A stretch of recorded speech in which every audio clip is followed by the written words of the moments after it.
اب ہم جو نبی تو نہیں ہیں لیکن ان کو بھی علیہ السلام ہی کہا جاتا ہے، خضر علیہ السلام۔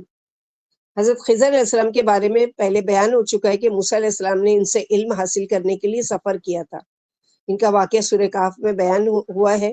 امام بخاری نے حضرت ابو ہریرہ رضی اللہ تعالیٰ عنہ کی روایت بیان کی ہے، رسول اللہ صلی اللہ علیہ وسلم نے فرمایا ان کا نام خضر اس لیے ہوا کہ وہ ایک بار وہ سفید خشک گھاس پر بیٹھے تھے، جب اٹھے تو دیکھا کہ گھاس سرسبز خضرا ہو کر لہرا رہی ہے، تو ان کا نام کیا پڑ گیا؟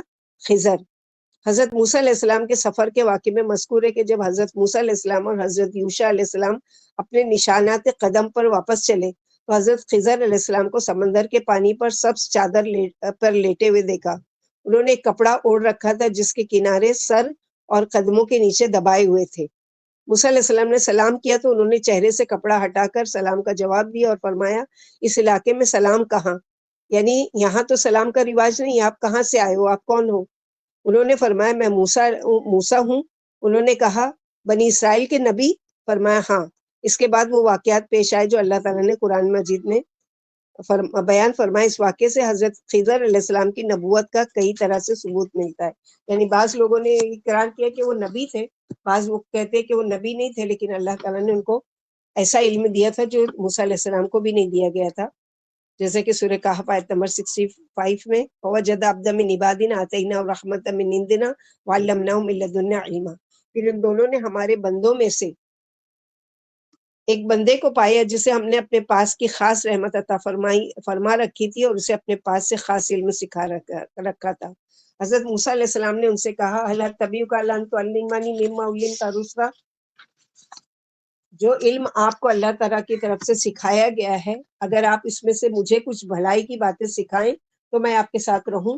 خضر علیہ السلام نے کہا تم میرے ساتھ رہ کر صبر نہیں کر سکو گے اور جس بات کی تمہیں خبر ہی نہیں ہے اس پر کیسے صبر کر سکتے ہو؟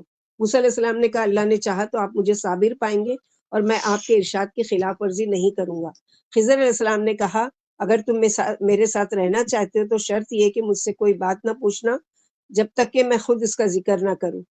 اگر خضر علیہ السلام نبی نہ ہوتے بلکہ ولی ہوتے تو حضرت موسیٰ علیہ السلام ان سے اس انداز سے بات نہ کرتے اور وہ اس انداز سے جواب نہ دیتے۔ موسیٰ علیہ السلام نے ان سے ہم سفر ہونے کی اجازت اس لیے مانگی تھی تاکہ ان سے وہ علم حاصل کر سکے جو اللہ نے انہیں خاص طور پر عطا فرمایا تھا۔ اگر وہ نبی نہ ہوتے تو معصوم بھی نہ ہوتے، پھر موسیٰ علیہ السلام جیسے عظیم نبی اور رسول جو بلا شبہ معصوم عن الخطا تھے، وہ غیر معصوم ولی کے علم کے اس قدر مشتاق نہ ہوتے اور ان سے ملاقات کرنے کے لیے انہیں تلاش کرنے کی مشقت برداشت نہ کرتے۔ پھر جب ملاقات ہوئی تو حضرت موسیٰ علیہ السلام نے ان کا احترام کیا اور ان کے علم سے استفادہ کرنے کے لیے ان کے ساتھ رہے۔ اس سے معلوم ہوتا ہے کہ وہ بھی موسیٰ علیہ السلام کی طرح نبی تھے، دونوں پر وحی نازل ہوئی تھی۔ اگر مانا جائے ان کی نبوت کو تو پھر ایک ہی وقت میں کتنے ہیں؟ 4 نبی، ہارون علیہ السلام بھی ہیں، موسیٰ علیہ السلام بھی ہیں اور یوشع بن نون بھی ہیں اور خضر علیہ السلام بھی ہیں۔ صرف یہ بات کہ انہیں بعض ایسے علوم و اسرار عطا فرمائے گئے تھے جن سے اللہ نے اپنے کلیم اور بنی اسرائیل کے عظیم نبی موسیٰ علیہ السلام کو مطلع نہیں فرمایا تھا۔ رمانی نے حضرت خضر علیہ السلام کے نبی ہونے کی یہی دلیل ذکر کی ہے۔ حضرت خضر علیہ السلام نے لڑکے کو قتل کر دیا، یہ کام اللہ کی طرف سے وحی کے بغیر نہیں ہو سکتا تھا۔ اس لحاظ سے یہ آپ کی نبوت اور عصمت کی ایک مستقل دلیل ہے، کیونکہ ولی دل میں ڈالے جانے والے خیال اور الہام کی بنیاد پر کسی کو قتل نہیں کر سکتا۔ اس کے دل کا خیال معصوم نہیں، کیونکہ اس بات پر امت کا اتفاق ہے کہ ولی سے غلطی کا صدور ممکن ہے۔ حضرت خضر علیہ السلام نے وہ نابالغ لڑکا قتل کر دیا کیونکہ آپ کو معلوم تھا کہ اگر وہ بڑا ہوا تو کافر ہوگا اور اس کے ماں باپ بھی اس سے محبت کی وجہ سے کفر میں مبتلا ہو جائیں گے، چنانچہ اس کے قتل کا فائدہ اس کے ساتھ زندہ رکھنے سے زیادہ ہے۔ اس طرح ان کے والدین کفر کے ارتکاب اور کفر کی سزا سے محفوظ رہیں۔ اس سے آپ کی نبوت اور عصمت ثابت ہوتی ہے۔ امام ابن جوزی نے اس دلیل کی بنیاد پر حضرت خضر علیہ السلام کو نبی تسلیم کیا ہے۔ جب حضرت خضر علیہ السلام نے حضرت موسیٰ علیہ السلام کو اپنے کاموں کی حقیقت بتائی اور ان کی حکمت واضح کی تو فرمایا رحمت من ربک وما فعلت عن امری، تیرے رب کی مہربانی اور رحمت سے یہ سب کچھ ہوا، میں نے اپنی رائے سے کوئی کام نہیں کیا۔ یعنی یہ سب جو کچھ بھی میں نے کیا، 3 واقعات جو ہوئے، میں نے اپنی مرضی سے نہیں کیے کہ کشتی کو خراب کیا اور ایک لڑکے کو قتل کر دیا اور ایک دیوار جو خراب گرنے چاہتی تھی اس کو صحیح کیا، یہ اللہ تعالیٰ کی رحمت سے۔ یعنی میں نے یہ کام اپنی مرضی اور خواہش سے نہیں کیے بلکہ وحی کے احکام کی تعمیل کی ہے۔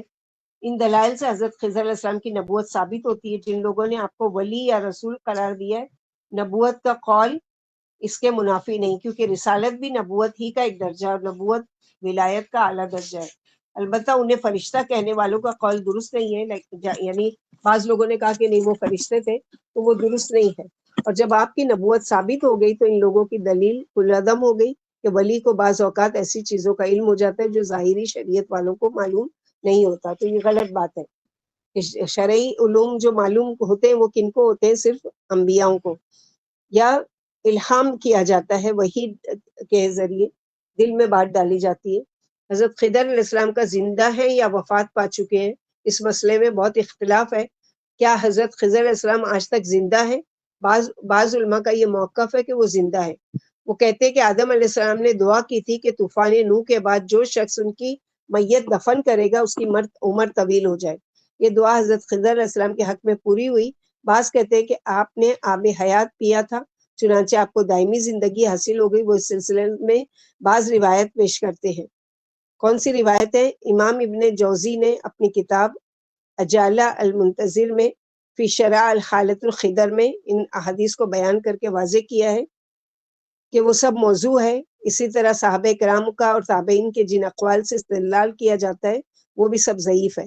جو حضرات یہ موقف رکھتے ہیں کہ حضرت خضر علیہ السلام فوت ہو چکے ہیں، ان میں امام بخاری، ابراہیم حربی، ابو الحسن بن المنادی اور ابن جوزی وغیرہ شامل ہے۔ ابن جوزی نے اپنی کتاب اجالۃ المنتظر میں اپنے موقف کے حق میں بہت سے دلائل پیش کیے، جن میں سے چند دلائل بیان ذکر کیے جاتے ہیں، جیسے کہ اللہ سبحانہ وتعالیٰ نے سورہ انبیاء آیت نمبر 34 میں فرمایا وَمَا جَعَلْنَا لِبَشَرٍ مِّن قَبْلِكَ الْخُلْدَ، آپ سے پہلے کسی انسان کو بھی ہم نے ہمیشگی نہیں دی۔ اگر حضرت خضر علیہ السلام انسان ہے تو وہ لازماً اس آیت کے عموم میں شامل ہے، اور استثناء کے لیے صحیح دلیل کی ضرورت ہے جو موجود نہیں ہے۔ رسول اللہ صلی اللہ علیہ وسلم کا کوئی ایسا فرمان موجود نہیں جس سے ثابت ہو کہ حضرت خضر علیہ السلام اس عام قانون سے مستثنیٰ ہے۔ یعنی جن لوگوں کا خیال ہے کہ وہ آج بھی زندہ ہے وہ غلط ہے، کیونکہ اللہ سبحانہ وتعالیٰ نے سورہ انبیاء میں فرما دیا وَمَا جَعَلْنَا لِبَشَرٍ مِّن قَبْلِكَ الْخُلْدَ، آپ سے پہلے کوئی ایسا انسان نہیں بچا کہ جو باقی رہا ہے۔ تو ظاہر ہے کہ جب وہ نہیں ہے تو آپ یوشع بن نون کا خضر علیہ السلام کا زمانہ تو بہت پہلے کا ہے، موسیٰ علیہ السلام کے زمانے کا تقریباً آپ سے 6,000 یا 4,000 سال پہلے کا واقعہ ہے۔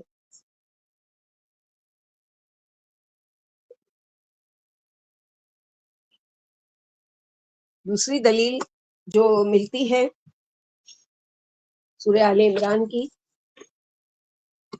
آیت نمبر 81 میں، اور جب اللہ نے پیغمبروں سے عہد لیا کہ جب میں تم کو کتاب اور دانائی عطا کروں، پھر تمہارے پاس کوئی پیغمبر آئے جو تمہاری کتاب کی تصدیق کرے، تو تمہیں ضرور اس پر ایمان لانا ہوگا اور ضرور اس کی مدد کرنی ہوگی۔ اور عہد لینے کے بعد پوچھا بھلا تم نے اقرار کیا اور اس پر اقرار پر میرا ذمہ ہے، یعنی مجھے ضامن ٹھہرایا؟ انہوں نے کہا ہاں ہم نے اقرار کر لیا۔ حضرت عبداللہ بن عباس رضی اللہ تعالیٰ عنہ فرماتے ہیں اللہ تعالیٰ نے جس نبی کو بھی مبعوث فرمایا اس سے وعدہ لیا کہ اگر اس کی زندگی میں محمد صلی اللہ علیہ وسلم مبعوث ہو جائیں تو اسے آپ پر ایمان لانا ہوگا اور آپ کی مدد کرنا ہوگی۔ حضرت خضر علیہ السلام کو نبی تسلیم کیا جائے یا ولی قرار دیا جائے، وہ بہرحال اس عہد کے پابند ہیں، اس لیے وہ اگر نبی کریم صلی اللہ علیہ وسلم کی حیات مبارکہ کے دوران میں زندہ ہوتے تو ان کے لیے یہ انتہائی شرف کی بات تھی کہ وہ نبی صلی اللہ علیہ وسلم کی زیارت کا شرف حاصل کرتے، آپ پر نازل ہونے والے شریعت پر ایمان لاتے اور ہر دشمن کے خلاف نبی کریم صلی اللہ علیہ وسلم کی مدد اور پاسبانی کرتے۔ اور اگر وہ ولی ہیں تو حضرت ابو بکر صدیق ان سے افضل ہیں، اگر وہ نبی ہیں تو حضرت موسیٰ علیہ السلام ان سے افضل ہیں۔ حضرت جابر بن عبداللہ سے روایت ہے رسول اللہ صلی اللہ علیہ وسلم نے فرمایا قسم ہے اس ذات کی جس کے ہاتھ میں میری جان ہے، اگر موسیٰ علیہ السلام زندہ ہوتے تو انہیں بھی میری پیروی کے بغیر چارہ نہ ہوتا۔ تو اگر خضر علیہ السلام موجود ہوتے تو وہ بھی آپ کو رسول مانتے اور آپ کے پاس آتے، لہٰذا یہ بات غلط ہے کہ وہ زندہ ہیں اب تک۔ تو یہ من گھڑت جو روایت بیان کی جاتی ہے، حضرت خضر علیہ السلام زندہ ہوتے تو اس حدیث سے اور آیت کریمہ سے اس بات کی تائید ہوتی ہے کہ اگر تمام کے تمام انبیاء کرام بغرض و فرض محال نبی صلی اللہ علیہ وسلم کے زمانے مبارک میں بقید حیات ہوتے تو سب آپ کے تابع فرمان اور آپ کی شریعت پر عمل پیرا ہوتے۔ جب رسول اللہ صلی اللہ علیہ وسلم شب معراج انبیاء کرام سے ملے تو آپ کو ان سب سے بلند مقام تک رسائی ہوئی اور جب وہ زمین پر بیت المقدس میں جمع ہوئے اور نماز کا وقت ہوا تو اللہ کے حکم سے جبریل علیہ السلام نے آپ کو ان تمام کی امامت کرانے کی ہدایت کی۔ چنانچہ نبی کریم صلی اللہ علیہ وسلم نے ان کی اقامت گاہ فلسطین میں ان کے اقتدار کے مقام پر بیت المقدس میں امام بن کر ان کو نماز پڑھائی۔ اس سے معلوم ہوتا ہے کہ نبی کریم صلی اللہ علیہ وسلم ہی امام اعظم، رسول خاتم اور پیشوائے معظم ہے۔ لاتعد درود و سلام ہو نبی صلی اللہ علیہ وسلم پر، ان تمام عظیم ہستیوں پر، ان کے اماموں پر۔ جب یہ ثابت ہو گیا اور یہ ہر مومن کی نظر میں بالکل واضح ہے تو اس سے بھی ثابت ہوتا ہے کہ اگر خضر علیہ السلام زندہ ہوتے تو حضرت محمد صلی اللہ علیہ وسلم کی امت کے ایک فرد کی حیثیت سے آپ کی شریعت پر عمل پیرا ہوتے، ان کے لیے کوئی اور صورت اختیار کرنا ممکن نہیں تھا۔ حضرت عیسیٰ ابن مریم کی مثال موجود ہے کہ جب آپ آخری زمانے میں آسمان سے نازل ہوں گے تو شریعت محمدیہ پر عمل کریں گے، اس سے ذرا برابر پہلو تہی نہیں کریں گے۔ حالانکہ آپ ان 5 عظیم ترین پیغمبروں میں شامل ہیں جنہیں اولو العزم فرمایا گیا، اور آپ بنی اسرائیل کے آخری نبی ہیں۔ ہر شخص جانتا ہے کہ حضرت خضر علیہ السلام کے بارے میں کسی صحیح یا حسن حدیث میں مذکور نہیں کہ حضرت خضر علیہ السلام ایک دن بھی نبی صلی اللہ علیہ وسلم کی خدمت میں حاضر ہوئے ہوں یا کسی غزوے میں آپ صلی اللہ علیہ وسلم کے ساتھ شریک ہوئے ہوں۔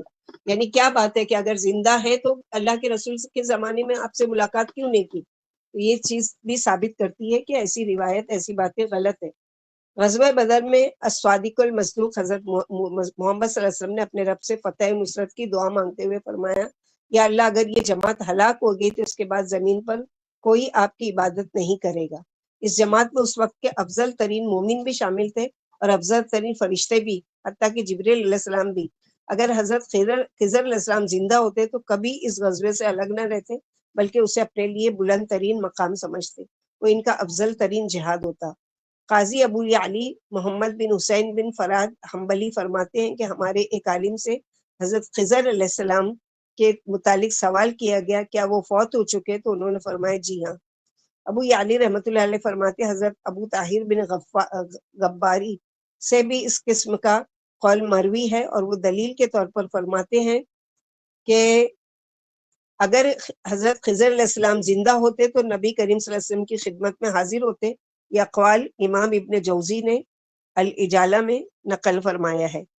شاید کوئی کہے کہ آپ ان اہم مواقع پر موجود تو تھے لیکن آپ کو کوئی دیکھ نہیں سکتا تھا۔ اس کا جواب یہ کہ محض ایک دور دراز احتمال ہے۔ اس قسم کے احتمالات اور تہمات سے شریعت کے عمومی قوانین میں تنقیص ثابت نہیں ہو سکتی۔ پھر یہ سوال بھی اٹھتا ہے کہ آپ لوگوں کی نظروں سے کس لیے پوشیدہ ہے؟ اگر آپ ظاہر ہوتے تو آپ کو ثواب بھی زیادہ ملتا اور آپ کا مقام بھی بلند تر قرار پاتا، اور یہ معجزہ زیادہ واضح اور مؤثر ہوتا۔ مزید برآں اگر آپ زندہ ہوتے تو قرآن مجید کی آیات اور رسول اللہ صلی اللہ علیہ وسلم کے فرامین کی تبلیغ کرتے، نبی کریم صلی اللہ علیہ وسلم کی طرف منسوب جعلی حدیثوں اور بدعتیوں کے غلط عقائد کو اور تعصب پر مبنی اقوال کی تردید کرتے، مسلمانوں کے ساتھ نماز با جماعت، جمعہ اور جہاد میں شریک ہوتے، مسلمانوں کو فائدہ پہنچاتے اور ان کے مصائب دور کرنے کی کوشش کرتے، علماء اور حکام کی غلطیوں کو واضح کر کے انہیں رائے راست پر قائم رکھتے، قوی دلائل اور صحیح مسائل کی تصدیق کرتے۔ آپ کے یہ اعمال کہیں زیادہ افضل ہوتے اس صورتحال سے جو ان کے بارے میں بیان کی جاتی ہے، جو شہروں میں نظروں سے اوجھل رہتے ہیں اور صحراؤں میں اور جنگلوں میں گھومتے پھرتے ہیں۔ اگر ان کی ملاقات ہوتی ہے تو غیر معروف افراد سے، اور ویسے افراد کو اپنا ترجمان بنا کر ان کے ذریعے سے اپنے خیالات ہم تک پہنچاتے ہیں جن کا قابل اعتماد ہونا ثابت نہیں ہے۔ جو شخص ہماری اس بات کو سمجھ لے گا اسے صحیح موقف اختیار کرنے میں کوئی تردد نہیں رہے گا۔ ہدایت اللہ کے ہاتھ میں، وہ جسے چاہتے ہیں سیدھے راستے کی طرف ہدایت دیتے ہیں۔ ایک دلیل حضرت عبداللہ بن عمر کی حدیث سے کہ ایک رات رسول اللہ صلی اللہ علیہ وسلم نے عشاء کی نماز پڑھائی، پھر فرمایا تم یہ رات دیکھ رہے ہو، آج جو لوگ روئے زمین پر موجود ہیں 100 سال کے بعد ان میں سے ایک بھی باقی نہیں رہے گا۔ لوگ رسول اللہ صلی اللہ علیہ وسلم کا یہ ارشاد سن کر گھبرا گئے اور سمجھے کہ قیامت آ جائے گی، جبکہ نبی کریم صلی اللہ علیہ وسلم کا یہ مقصد تھا کہ موجودہ نسل جو ہے بالکل ختم ہو جائے گی۔ تو بہت ساری حدیث دلیل دے رہی ہے کہ چونکہ آپ صلی اللہ علیہ وسلم کی اس طرح سے وہ پیشن گوئی تھی، تو اگر وہ موجود ہوتے تو کیا بات ہے کہ آپ ذکر نہیں کرتے ہیں کہ وہ موجود ہے اور آپ کو بتایا نہیں گیا وحی کے ذریعے۔ حضرت عبداللہ بن عمر سے روایت ہے، انہوں نے فرمایا رسول اللہ صلی اللہ علیہ وسلم نے اپنی زندگی کے آخری ایام میں ایک رات عشاء کی نماز پڑھائی، سلام پھیر کر آپ نے فرمایا کیا تم یہ رات دیکھ رہے ہو؟ آج جو لوگ روئے زمین پر موجود ہیں 100 سال پورا ہونے پر ان میں سے کوئی ایک باقی نہیں رہے گا، یعنی پوری نسل ختم ہو جائے گی اور نئی نسل اللہ تعالیٰ لائیں گے۔ حضرت جابر رضی اللہ عنہ سے روایت ہے نبی کریم صلی اللہ علیہ وسلم نے اپنی وفات سے کچھ عرصہ پہلے یا ایک مہینہ پہلے فرمایا کسی زندہ جان یعنی انسان پر 100 سال پورے نہیں ہوں گے کہ وہ اس دن زندہ ہو، یعنی بہت سے بہت کوئی زندہ رہا تو 100 سال، اور ریئر ہے کہ کوئی 100 سے اوپر اگر زندہ رہے۔ حضرت جابر رضی اللہ عنہ سے روایت ہے نبی کریم صلی اللہ علیہ وسلم سے وفات سے ایک ماہ پہلے فرمایا وہ مجھ سے قیامت کے بارے میں پوچھتے ہیں، اس کا علم تو صرف اللہ کے پاس ہے، میں اللہ کی قسم کھا کر کہتا ہوں زمین پر آج موجود کوئی زندہ انسان نہیں کہ اس پر 100 سال کی مدت گزرے اور وہ پھر بھی زندہ رہے۔ امام ابن جوزی فرماتے ہیں یہ صحیح حدیث حضرت خضر علیہ السلام کی زندگی کے دعوے کو بیخبند سے اکھاڑ دیتی ہے۔ علماء کرام فرماتے ہیں زن غالب یہی ہے کہ بلکہ دلائل کی روشنی میں یہ بات یقینی ہے کہ حضرت خضر علیہ السلام نے نبی کریم صلی اللہ علیہ وسلم کا زمانہ نہیں پایا۔ اس صورت میں اس مسئلے میں کوئی اشکال نہیں رہتا، لیکن اگر فرض کر لیا جائے کہ وہ نبی کریم صلی اللہ علیہ وسلم کے زمانے میں مبارک میں موجود تھے تو بھی اس حدیث کی روشنی میں یہی نتیجہ نکلے گا کہ وہ نبی کریم صلی اللہ علیہ وسلم کے وفات سے 100 سال پہلے گزرنے کے بعد زندہ نہیں رہے، لہٰذا اس وقت وہ یقیناً زندہ نہیں، کیونکہ وہ اس حدیث کے عموم میں داخل ہے اور تشخیص کی کوئی دلیل نہیں ہے۔ تو ہم وہ بات مانیں گے جو حدیث سے ثابت ہے کہ خضر علیہ السلام اس وقت زندہ نہیں ہے بلکہ فوت ہو چکے ہیں۔